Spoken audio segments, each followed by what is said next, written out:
Olá, olá, olá, olá! Eu sou o professor Carlinhos Costa de Conhecimentos Pedagógicos e eu estou aqui no Gran Curso Online para falar com você sobre a medida provisória 746 de 2016, que promove alterações na LDB e promove alterações também na lei do Fundeb. Porém, nós hoje vamos comentar apenas as alterações que ela fez na Lei de Diretrizes e Bases da Educação Nacional. Essa MP é conhecida como a MP do Ensino Médio.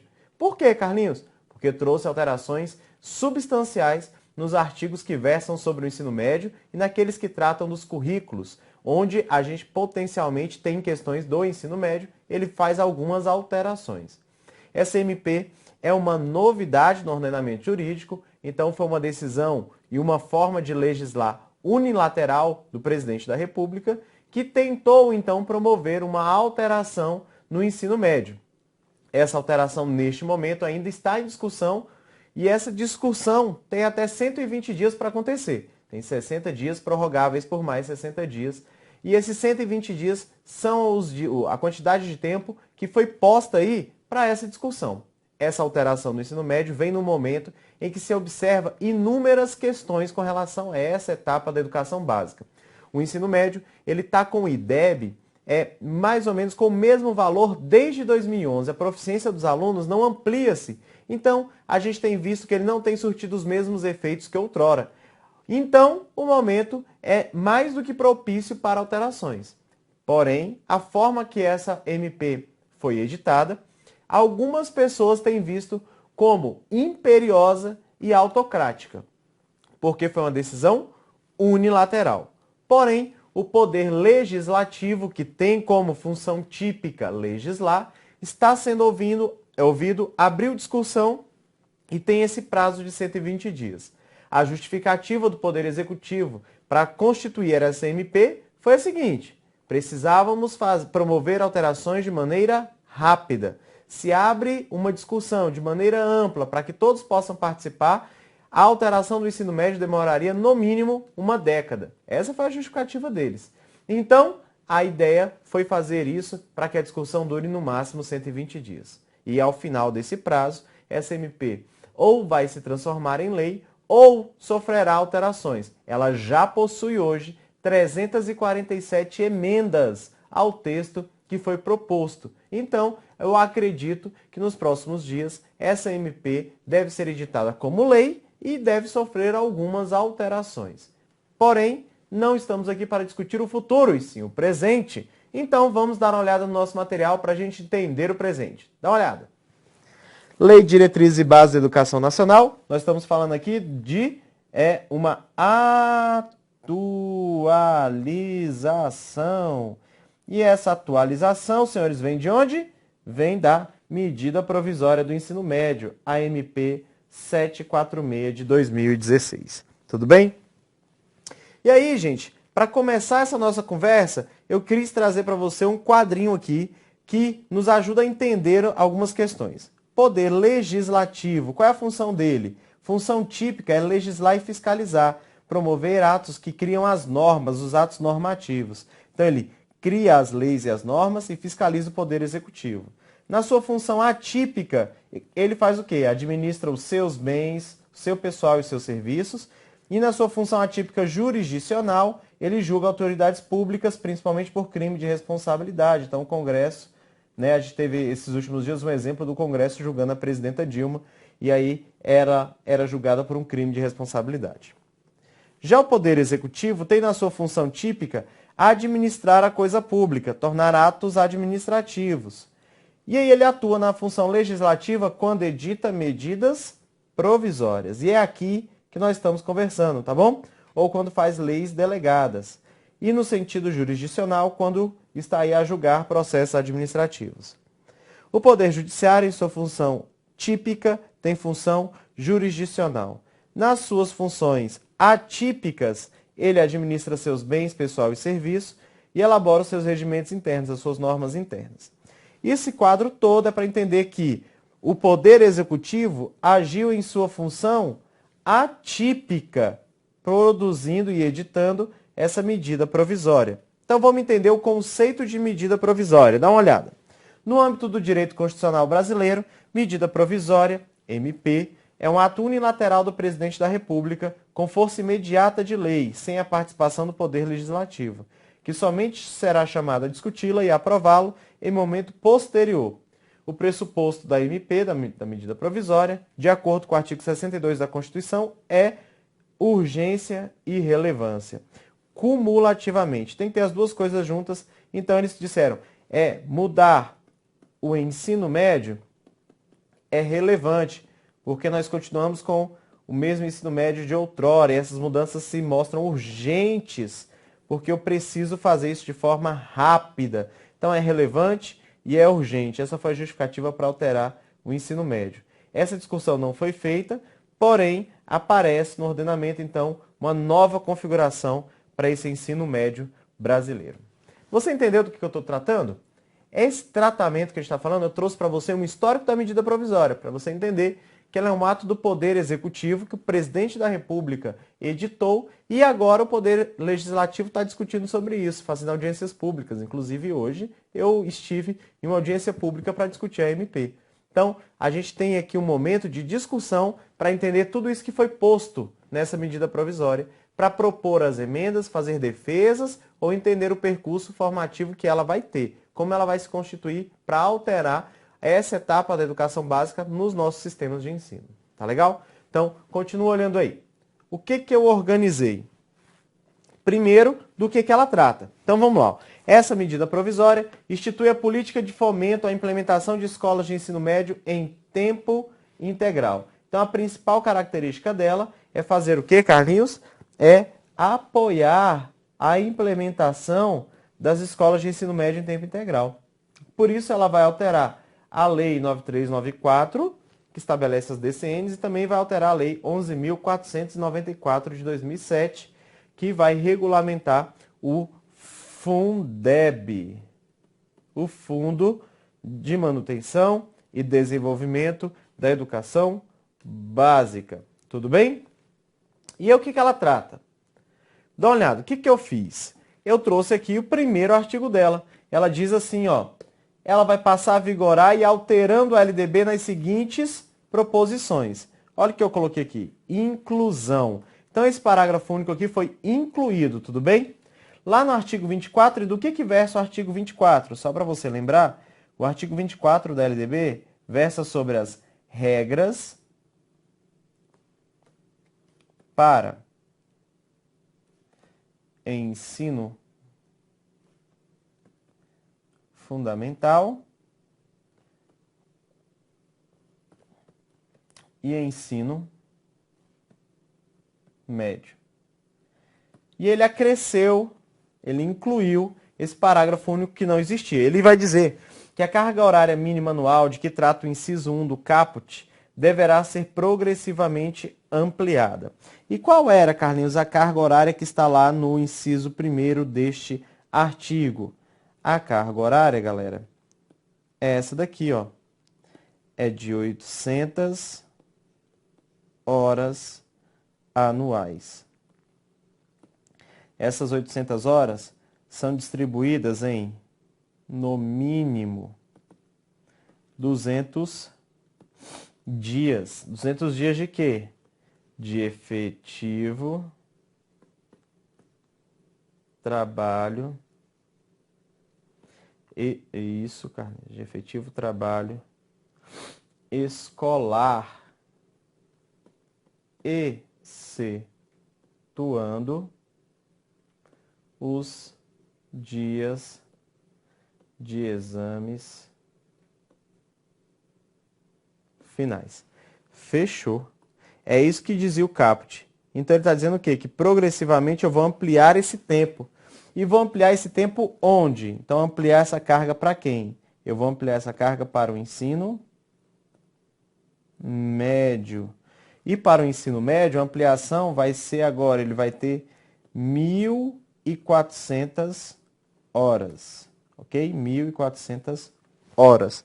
Ao invés das 800 horas, que tinha um atendimento de 4 horas por dia, eu quero agora um atendimento de 1.400 horas, com atendimento de 7 horas por dia. Essa é a principal característica aí de ampliação do tempo quando eu estou tratando aqui de educação integral. Essa é a perspectiva que eu estou falando, de formar o indivíduo lá numa escola de tempo integral. Então ele deixa de atender por 4 horas, que é um período parcial, para atender por um período de 7 horas, que é um período integral. Essa propositura feita aqui é a primeira delas, que altera então o texto, porque o texto dizia que para o ensino fundamental e médio, nós íamos ter 800 horas distribuídas em um mínimo de 200 dias de efetivo trabalho escolar, excetuando-se os exames finais. Porém, agora não. Para o ensino médio, eu progressivamente quero ampliar a carga horária, que era de 800 para 1.400. Carlinhos, quando que isso vai acontecer? A lei não disciplinou. Apenas disse que progressivamente nós vamos fazer isso. Ok? Então não é neste exato momento. Progressivamente eu vou fazer. Carlinhos, isso é para o próximo ano letivo? Não, gente. Essa MP não foi editada com pelo menos 180 dias antes, não. Então não dá para a gente implementar em 2017. Eu já tive a presença de alguns secretários, conversei com alguns secretários de Estado, ouvi um debate público com a Undine, com o SED, e eles disseram, Carlinhos disseram não, né? Eles pontuaram naquele momento em plenária que essa alteração não é para 2017, é para a gente estruturar tudo isso para iniciar em 2018. Essa é a perspectiva quando foi estruturada essa mudança do ensino médio. Tudo bem? Dá uma olhada aí no material. Continuando. Observadas as normas do respectivo sistema de ensino e de acordo com as diretrizes, objetivos e metas, as estratégias de implementação estabelecidas no Plano Nacional de Educação. Então, ele está tratando aqui de ampliação do tempo integral que está proposto no PNE. Acho que é isso, tá tranquilo. Vamos em frente. Ele também, gente, esse texto também alterou o artigo de número 26. E o artigo 26 trata dos currículos da educação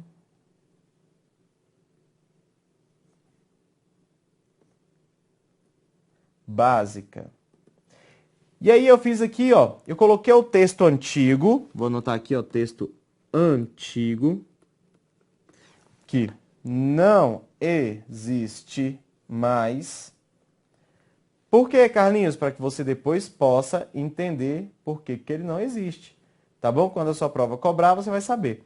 Então vamos dar uma olhada aí. O texto antigo diz o seguinte: os currículos a que se refere o caput devem abranger obrigatoriamente o estudo de língua portuguesa, da matemática, o conhecimento do mundo físico e natural e da realidade social e política, especialmente do Brasil. Então esse texto não existe mais. E como é que está o texto agora? Os currículos a que se trata e se refere o caput devem abranger obrigatoriamente o estudo da língua portuguesa e da matemática, o conhecimento do mundo físico e natural e da realidade social e política. Especialmente, ele troca, né? Aí a partir daqui começa a alteração. Especialmente da República Federativa do Brasil, observado na educação infantil, que está lá no artigo que trata das características da educação infantil, que é o 31. O que está disposto no artigo 32, que trata do ensino fundamental, e depois no artigo de número 36, que trata sobre o ensino médio. Tudo bem? Então, senhores, a alteração aqui é muito pontual nesse primeiro parágrafo. Ele vai dizer, então, que o conhecimento, ao invés de ser do Brasil, é da República Federativa do Brasil e que eu devo observar os artigos que tratam sobre currículo. O 31 da educação infantil, o 32 do ensino fundamental e o 36 do ensino médio, lá na própria LDB. Tudo bem? Então, continua olhando aí que nós temos mais alterações. O parágrafo 2º também foi alterado. Ele também é antigo. O ensino de arte, especialmente em suas expressões regionais, constituirá componente curricular obrigatório nos diversos níveis da educação básica, de forma a promover o desenvolvimento cultural dos alunos. O que é isso, Carlinhos? Todo mundo na educação básica teria o componente artes. Essa era uma característica. E agora não. Esse texto some. E some por quê, Carlinhos? Olha que legal. O que ele dispõe agora é que o ensino da arte, especialmente em suas expressões regionais, constituirá componente curricular obrigatório de quem? Da educação infantil e do ensino fundamental, de forma a promover o desenvolvimento cultural dos alunos. Aí aqui a característica é, ó, não é mais obrigatório para o ensino médio. Não é mais obrigatório para o ensino médio. Tudo bem? Dá uma olhada para mim. Quando a gente pensou que essa MP poderia tirar alguns direitos, ela foi exatamente nesses artigos, porque ela pontuou assim, ó, a retirada de artes e educação física, daqui a pouco eu vou falar dele, ele diz que não é mais conteúdo obrigatório do ensino médio. Mas é importante atender que na Base Nacional Comum Curricular essas duas disciplinas aparecem, então elas vão ter que ser trabalhadas. A diferença é que ela vai ser facultada, a prática de algumas aulas, e alguns alunos vão poder escolher por percursos formativos que tenham mais o ensino de educação física ou arte, desde que sejam as áreas de atuação desses estudantes, né? Vamos pensar então que o aluno é um atleta e gosta, tem boa destreza, então ele pode ampliar a carga dele em cursos que ofertam aí ações desportivas para que ele possa treinar. O cara gosta de basquete, então ele vai lá fazer esse desporto numa prática formal, preparando o indivíduo para um treinamento, para formar-se um atleta. Quem gosta vai fazer isso. Quem não gosta, Carlinhos, pode escolher uma outra trajetória formativa. Essa é a concepção na produção da MP. Eu acho autocrático, professor Carlinhos, mas é necessário entender que foi a forma que foi utilizada, porque só eram obrigadas algumas disciplinas. E quais disciplinas eram obrigadas de serem ensinadas? Educação física, artes, filosofia e sociologia. E essas 4 deixam de ser obrigatórias com a medida provisória, porque a lei pontualmente havia dito que só essas 4 eram obrigatórias. As outras áreas eram com a característica muito de ser facultativa, mesmo não sendo, mas possuíam essa característica. Dá uma olhada no material. Então, aqui é a retirada do ensino de arte do ensino médio. Continuando, olha aí, ó, o terceiro também tem aqui o texto antigo. E ele diz: a educação física integrada à proposta pedagógica da escola é componente curricular obrigatório da educação básica, sendo sua prática facultada ao aluno. Esse texto antigo não existe mais, principalmente pela mesma ideia que o ensino de artes tinha. Agora, a educação física integrada à proposta pedagógica da escola é componente curricular obrigatório da educação infantil e do ensino fundamental, sendo sua prática facultada ao aluno. Então, agora, eu só tenho educação física obrigatória na educação infantil e no ensino fundamental. Então, eu vou dizer aqui, ó, não é mais obrigatória no ensino médio. Então, deixou artes e educação física não são mais obrigatórias no ensino médio. Tudo bem? Seguindo em frente, o parágrafo 5º também foi alterado. Então, aqui é o texto antigo. E ele diz assim, ó, na parte diversificada do currículo, será incluída obrigatoriamente, a partir da 5ª série, o ensino de pelo menos uma língua estrangeira moderna, cuja escolha ficará a cargo da comunidade escolar dentro das possibilidades da instituição. E aí a substituição, Carlos, como é que é? Porque esse texto não existe mais. Ele disse assim agora, ó, no currículo do ensino fundamental será ofertada a língua portuguesa a partir do 6º ano. Olha que legal, ele corrigiu, porque 5ª série estava atrasado. E aí agora, só que ele fez uma coisinha, ele não deixou a comunidade escolher. Então agora, obrigatoriamente,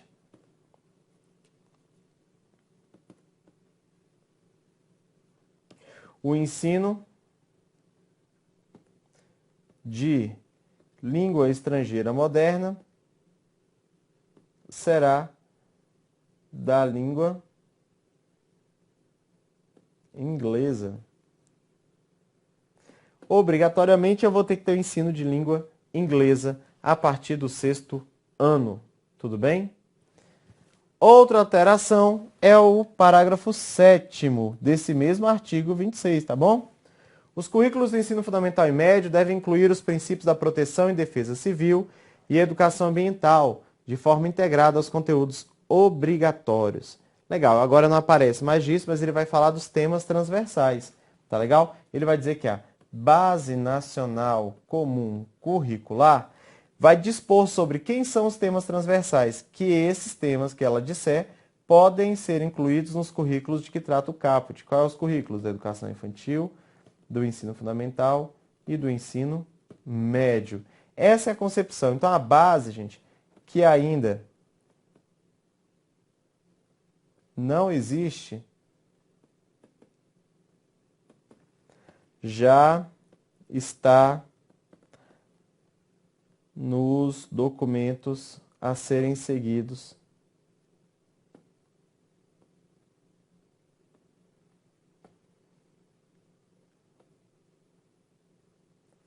Essa é a concepção. A base ainda nem existe, mas ela já está orientando e dizendo quais serão os temas transversais que serão utilizados aí na educação básica. E aí foi incluído o parágrafo 10º, então olha aí, a palavra de inclusão. A inclusão de novos componentes curriculares de caráter obrigatório na Base Nacional Comum dependerá de aprovação do Conselho Nacional de Educação, tem que ser homologado pelo MEC, ainda tem que ouvir o Conselho Nacional dos Secretários de Educação, CONSED, e a União Nacional dos Dirigentes, que é a Undine. Toda essa galera tem que ser ouvida para criar uma nova disciplina obrigatória. Por quê? A concepção que se tem é que foi se inchando as matrizes e os alunos não conseguem aprender, então acabam repetindo muitas vezes. Então essa foi a concepção ao colocar esse parágrafo, incluir o parágrafo 10º aqui, é de não deixar novas disciplinas irem aparecendo e preenchendo o espaço de aula dos nossos estudantes, para garantir que o percurso dele vai ser feito de matérias que parecem socialmente mais importantes, como português e matemática. Então qualquer outra disciplina para ser incluída deverá então ser consultada ao Conselho Nacional de Educação, o MEC, o CONSED e a Undime. Tudo bem? Essa é a consideração do parágrafo 10º que foi acrescido. Seguindo em frente. As alterações agora tratam do artigo de número 36. E o artigo de número 36, ele já fala do ensino médio. Ensino médio. Essa caracterização do ensino médio está observada aí no artigo 36. Olha só. O currículo do ensino médio vai dispor e observar a primeira seção deste capítulo e as seguintes diretrizes. Então, ele foi dando diretrizes do 36. Só que agora foi alterado. E o texto, esse aqui não existe mais, porque é antigo, né? Então, a gente está fazendo sempre isso, né? Antigo, não existe mais. E vamos ver a substituição. O currículo do ensino médio será composto de uma base nacional comum curricular e por itinerários formativos específicos, a serem definidos pelo sistema de ensino, com ênfase nas seguintes áreas de atuação do conhecimento. Então, ele acaba com tudo isso aqui, que seriam as diretrizes da formação, agora da área de conhecimento. Tudo bem? E quais são as áreas de conhecimento? Português? Não, gente. Linguagens. Quem mais, Carlinhos? Matemática, ciência da natureza, ciências humanas. Então, aqui eu tenho várias críticas que foram apontadas sobre essas áreas do conhecimento. Tudo bem? E ainda foi incluído um novo campo das disciplinas que podem estar aí nessa educação de jovens e adultos. É a educação de formação técnica e profissional. Isso é para garantir que o nosso estudante vai sair preparado para o mundo do trabalho. Entender que o percurso dele no ensino médio pode ser utilizado para ele na vida posterior. Então ele tem que se incentivar a participar desse ensino médio, que será de 7 horas, mas participar ativamente de oficinas, de trabalhos coletivos, a fim de formar um indivíduo melhor para o mercado de trabalho, para o mundo do trabalho que ele espera. Tudo bem? Vamos seguir em frente então aí, ó. Os percursos formativos são linguagens, matemática, ciência da natureza e ciências humanas. Tudo bem? Seguindo em frente, olha, tudo isso era o primeiro parágrafo. Agora tudo isso é antigo. Tudo isso não existe mais. Tudo bem? Em substituição apareceu, os sistemas de ensino poderão compor os seus currículos com base em uma ou mais de uma das áreas previstas pelo inciso de 1 a 5. Quais eram mesmo? Olha aí, linguagens, matemática, ciência da natureza e ciências humanas. Essa é a característica. Ela deveria mesmo entender, a pessoa que está fazendo a prova deve entender que a BNCC é quem vai orientar os novos currículos? Tem que entender, porque é assim que será. Tá bom? Olha aí, o terceiro parágrafo diz que os cursos de ensino médio terão equivalência legal e vão habilitar para o prosseguimento dos estudos. Esse texto foi substituído por esse de que está embaixo aqui, ó. A organização das áreas de que trata o caput e das responsabilidades competentes, habilidades e expectativas de aprendizagem definidas na BNCC, será feito um acordo com critérios estabelecidos em cada sistema. Então, quem é que vai colocar isso para funcionar? O Estado, o nosso sistema de ensino. E aí parece que algumas vezes as pessoas estão um pouco preocupadas com isso, mais preocupadas com seus bens materiais e para si mesmo. Por isso me preocupa muito hoje a organização lógica desse ensino médio integrado, desse ensino médio de tempo integrado. Porque o aluno se matricular em diversos instrumentos, em vários campos de formação, ele vai acabar não se formando em nenhum. E vai perder todo esse tempo de escola e a reprovação volta a aparecer. Essa é a concepção que eu acho importante entender a prática administrativa e não só considerar o pedagógico. Tudo bem? Então, dá uma olhada lá. Foram incluídos nesse artigo 36 inúmeros parágrafos. Tudo bem? Então vamos lá, tem o 5º, 6º, 7º, 8º, até o 13º, salvo engano. Mas, senhores, essa ideia de conversar sobre esses parágrafos a gente vai fazer daqui a pouco, depois do nosso intervalo, porque agora a gente vai aproveitar para tomar aquela água e daqui a pouquinho eu volto para conversar com vocês o restinho da MP, tá bom? Um forte abraço, gente. Tchau, tchau.